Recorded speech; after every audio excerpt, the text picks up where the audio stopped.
Pada akhir bulan Juni nanti, pengurus PLT Sumsel akan menggelar kejuaraan lokal antar klub tenis yang ada di Sumatera Selatan.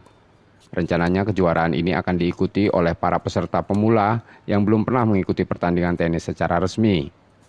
Pemprov PLT Sumatera Selatan memperkirakan nantinya akan ada sekitar 200 orang lebih petenis asal Sumatera Selatan yang mengikuti kejuaraan lokal tersebut.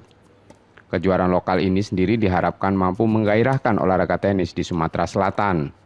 Ini untuk bagi istilahnya pemula ya, orang-orang yang memang belum pernah bertanding. Ini dalam rangka untuk mendorong minat daripada masyarakat untuk melakukan pertandingan dan permainan tenis ini di Sumatera Selatan, khususnya di Palembang. Nantinya kejuaraan lokal tersebut akan mempertandingkan 7 nomor, mulai dari kelompok umur hingga eksekutif. Nur Muhammad, Kompas TV Palembang, Sumatera Selatan.